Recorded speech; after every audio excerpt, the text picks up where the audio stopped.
parts of the university, budgetarily, ultimately much more significant. I'm thinking about the STEM fields, where none of this applies at all. This is a humanities idiosyncrasy.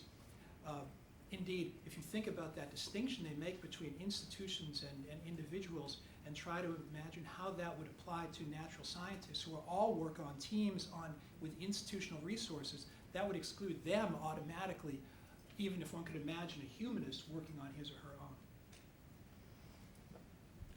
We have another question right over. Oh, go ahead. I just want to turn that question back. I teach actually Israel studies, and I teach people how to teach Israel studies. And I enjoy them to do what I learned as an undergraduate in an American liberal arts college, which is that it was incumbent upon us to learn the different sides of the argument, and then to choose the argument that seemed best to you and marshal your evidence, and then make your case. Now the problem is that how many people have ever studied Israel in the United States? How many professors of Israel studies have there been? And the answer is it's really a handful. On the other hand, I'm troubled by my own response. We all knew that apartheid existed in South Africa, and we all joined in the boycott. So what makes one case different than the other? Why is it that we could join in and support policies that may have even contravened some of the academic freedom that we all hold dear in one case, but in another case not do so? I think that a serious analysis of that is worthwhile, and it would go beyond the similarity. It would make us inquire into the dissimilarities of what it is that it has to do about the place of Jews, of a Jewish state, anti-colonialism, a whole variety of ideas which are current in the academy. But I sure as heck would like to know, and I'm engaged in it all the time. One final thing on that. I think if the vote on the resolution goes toward approval, then I think the impact of BDS on at least the humanities is going to be vastly exaggerated in the press. I think there's a real risk of that happening if that is approved, and I think the damage done, whatever damage might be done to Israel, the damage done to the humanities in the American Academy is going to be vastly greater. That's really a huge risk of the vote that's coming up on Saturday. And I felt that the previous session, which may now be gone from memory, but if it isn't, I felt part of what was really going on there was an attempt to convince people that they should actually vote in favor of the resolution, not because of any factual consideration of what the resolution recommends, but because they should be pissed at Israel. And this is their chance to sort of show that they're pissed at Israel. And a lot of people are going to vote on that basis, and that's extremely worrisome. They're not, in fact, I actually talked before the session to a very good friend whom I've known for over 20 years, published in his journal and so forth. And I said, well, he said he's on the DA and he's going to vote in favor of the resolution. And I said, why? Did you read our counter evidence? And he said, yeah, but there's a lot of stuff in Israel that's wrong, and I'm going to have to vote to show that there's stuff in Israel that's wrong. He wasn't interested in the details of faculty travel to the West Bank or not. And this is a smart guy. But that's where he's now residing. So, but the bottom line is, if you can, come to that Saturday discussion, even if you're not in the DA, and do everything you can to rise and talk against it if you don't believe it. I think it's important. Next question right over here. Gentlemen, first of all, thank you very much for your work. It is not always easy to stand against what is irrational. My fear is, as long as this remains an Israeli-focused discussion, it will be all too easy for people to sign on. What's really at stake for the 48,000 members of the MLA is the future of education in general. And 48 for the AAUP, 30 for the MLA. Well, then they got to fix that. But you, Professor Nelson, said quite clearly, academic freedom is a derivative right. And it's also derivative, if not at first, to the right to education at all, which does not exist in the Middle East outside of Israel, largely. And if the if the MLA is truly interested in being the gold standard for academic freedom, it must first speak out against the right, for the right of education, and Israel then really should be removed from the spotlight. There are much bigger problems. Next question right over here. We've been speaking about academic freedom, and I'm asking a question about academic competence. I read the supporting materials for the MLA resolution, and I wouldn't accept that kind of evidence in an undergraduate paper. It's so shoddy. How could a group of academics produce a document like that? I was astonished. You haven't seen it because it's a response to the members of the Delegate Assembly. I have seen it, though I ain't on the Delegate Assembly, by our friend at Wesleyan, who said it's outrageous that we should be required to emulate the standard of proof that the AAUP and the ACLU exhibit. All we need are a few anecdotes to base a positive vote on. I was really open-mouthed. I mean, that you know, the proposers of this resolution don't care about the facts in any kind of objective way. They got a few stories. That's enough to vote such a resolution. So it's really frightening. That's called postmodern epistemology. Next question over here. So last year, the MLA voted in favor of gun control. A few years ago, the American Historical Association urged the U.S. to withdraw from Iraq well before the U.S. withdrew from Iraq. I'm curious if you think part of the problem here is that scholarly associations are speaking out on things that aren't perhaps directly about their scholarship. Would you favor just taking all those issues and letting scholars have their personal opinions about them but not have association views on? Because the problem is when the AHA came out against the war in Iraq, a lot of professors, probably some who are anti-boycott, cheered. Does the MLA need a foreign policy? I've heard from several members in the context of this discussion asking precisely that question as to what obligates the MLA to take a stance on political issues, particular divisive political issues, far away from what would appear to be the primary challenges facing higher education, especially the humanities in the United States today. I think that's a valid point, and I think that is a grounds on which a delegate might vote against the resolution. However, I understand that there is, for whatever reason, a culture in the humanities of claiming the right and the obligation to pronounce on all sorts of ills in the world. I think I don't see that disappearing, unfortunately. But I do think that it's important for us who engage in these debates within the academy to raise the bar of expectation of quality from those who would put forward resolutions. I think, as some previous speaker mentioned, the supporting material is just shoddy. It's tendentious, it's from activist groups. There's no single case that has any kind of significant corroboration. For me, that indicates an inability to take oneself seriously politically. If faculty members are going to decide to act politically, then do it seriously and not humorously. I want to try to answer Scott's question because I do go back a ways in this game. And I was here when we debated a resolution against the Vietnam War. Probably don't remember what that was, but it happened.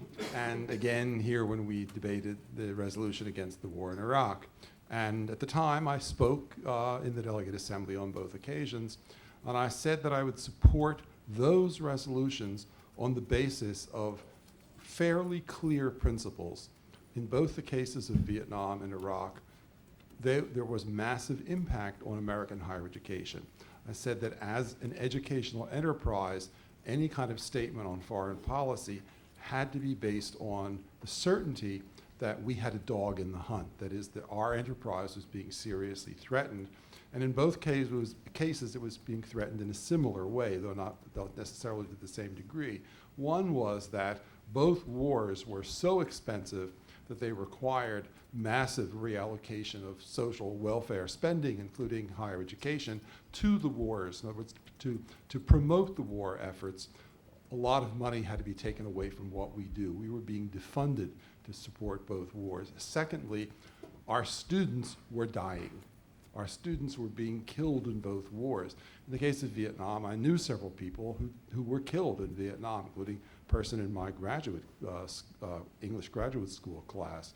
In the case of Iraq, I didn't know them directly, but one of my own PhDs, a wonderful woman who teaches in Oregon, had taken on an MA student who was in the reserves as her advisee, had worked with him for a period of years, and he was about to enter a PhD program. He was called up, he was killed in Iraq, and she was really devastated. It was a personal loss. So on those two grounds, I thought we had a justified, ethical, professional reason to make those decisions. I knew at the time it was a slippery slope. That's the confession. I knew it was a slippery slope, and not sliding down the slippery slope would require a very thorough and careful application of principles to any given resolution, and a responsible professional decision about really whether they were the business of higher education to address them. In this case, I think in the case of this resolution or in a boycott resolution, the answer is no.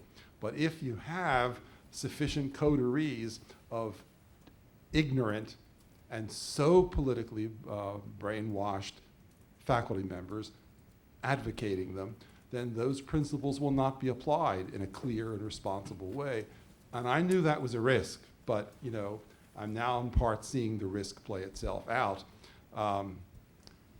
It is in part, I think that Scott is right, it is in part a consequence of what we did earlier. It's just that it isn't a necessary consequence, because if the principles are applied clearly enough, you don't do these anti-Israeli resolutions. Next question right back here. Hi, thanks. This is just a pure factual question. I am a person without a smartphone or even an iPad, and I wish that someone would read out the resolution that we're talking about, just because sometimes it seems to me we are talking as though we are talking about a boycott resolution, which we're not.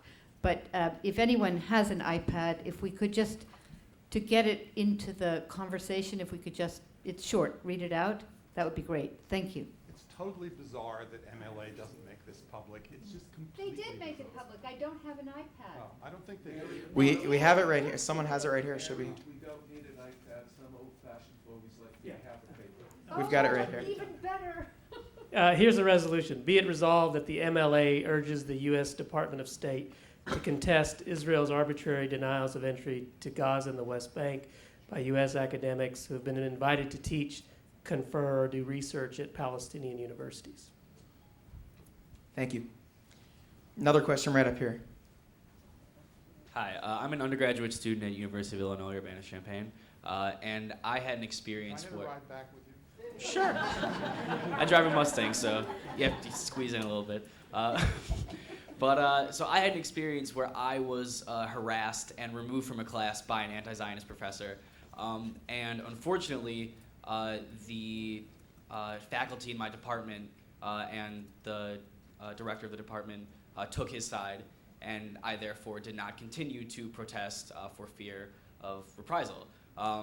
So how would you say that, what role do students have in combating or defending academic freedom, and how exactly can students and faculty work together? Look, it's a good question. Departmental procedures for protecting students against that kind of discrimination are often not sufficient. That is, there has to be some college ombudsperson, a college committee, some mechanism whereby an undergraduate or a graduate student, because graduate students also face injustice. In their case, if the graduate college functions properly, they can go there for justice.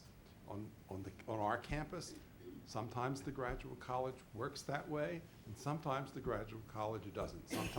Sometimes it's single-mindedly devoted to reinforcing department bias. You know, there it is.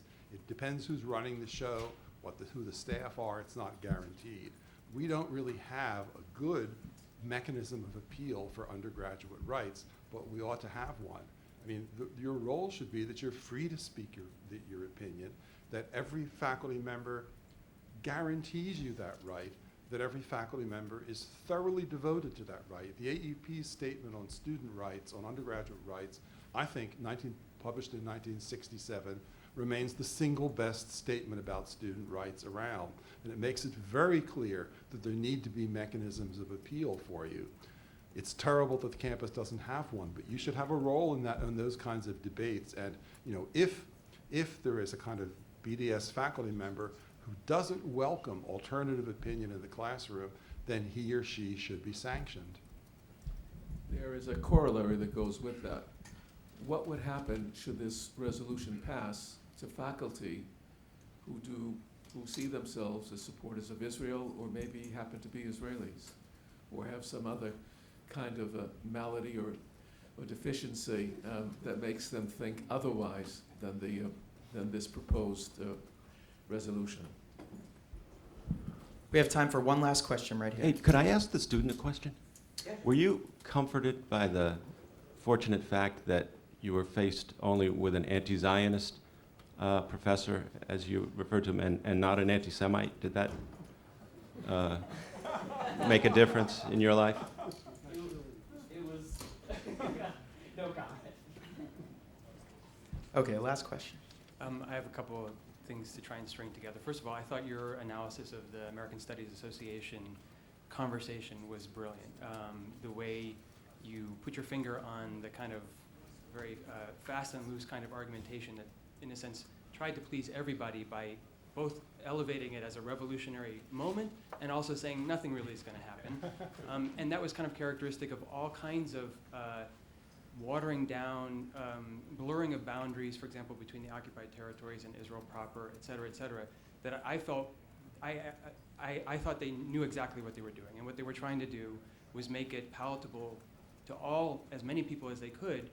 My suspicion is that many ASM members who voted for it thought they were voting against occupation, not being aware of the kind of coded language and kind of subtle arguments that were being made that really kind of, you'd have to go back to their founding documents to really see. So I thought that kind of slippery rhetoric is how they seem to be operating, and it leads me to Ilan's talk, which I thought also was fantastic.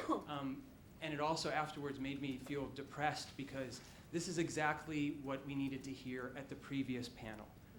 Because in keeping with this kind of blurring of boundaries and use of political rhetoric, you know, how many times was apartheid used?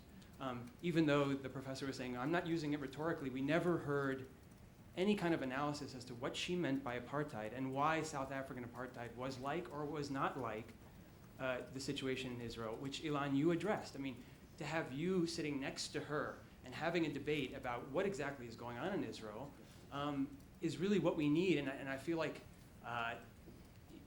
your talk, you know, was 10, 15 minutes, and we never have the time to have that kind of a conversation, and we didn't have it at the last panel. And that's what leaves me so frustrated, because I think you're right that most people, and I wonder how many people on the panel actually had been to Israel, but it's like, because our students and because many faculty who see themselves as supporting BDS, or they don't know Israel. They don't know the facts about Israel. They don't know the history of Zionism. So they can say Zionism is X, and it's automatically, you know, racist, exclusionary, whatever. They don't understand there's a vast history, a complex history of that political idea. And that's just one example of the complexity of the situation that is erased from the conversation. And the question I guess I have is, how do we bring that complexity into it without having two separate panels in which one group uses their rhetoric and then an hour later, we kind of say, well, actually, here's what the situation is as far as quote-unquote apartheid in Israel, da-da-da-da, right? That's what's frustrating me, and I'm not sure how to deal with it, except for in classrooms like yours and my wife's house. Just a personal comment. Can't help but do it. I've been privileged actually to spend time with Nelson Mandela and with the leadership of the ANC on the occasion of Mandela accepting an honorary degree from my Israeli university, Ben-Gurion University of the Negev. And I think that he would not recognize apartheid as it's used in Israel as the same apartheid which he so valiantly and paid such an enormous price to counter, and the punishment from which he endured, and endured it in a way which is so significant and emblematic for all of us who care about creating a better world. So it's unfortunate how concepts are hijacked for the political uses of other agendas, how apartheid can be used in this case, how academic freedom can be used in other cases. At the MLA especially, one ought to be very careful of the use of language. Desmond Tutu, I didn't mean to interrupt, on the other hand, says things like, and I believe I'm quoting, Jews are a peculiar people who should never expect to be judged by ordinary standards. So just thought I'd mention that. I mean, part of what you're asking is, what sort of conversation should we have? What sort of structure should there be to, give us enough time and opportunity and space to learn facts, to think through these issues, and then be prepared to take some action on a Saturday at a conference like this of the sort that's being taken. And I think you're absolutely right that what's been offered prior to that event is an absolute scandal. Nothing like the sort of testimony that we ought to hear, nothing like the sort of dialogue that should take place. I mean, I think this panel is great, and it's good that there are more than 50 people here, but,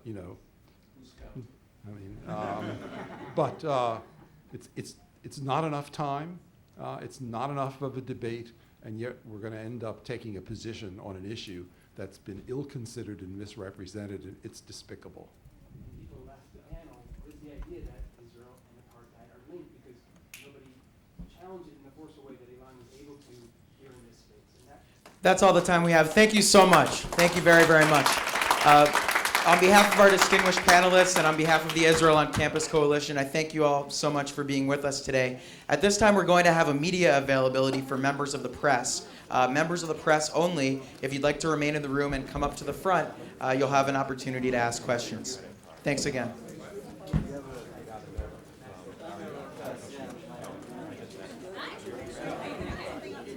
Oh, of course.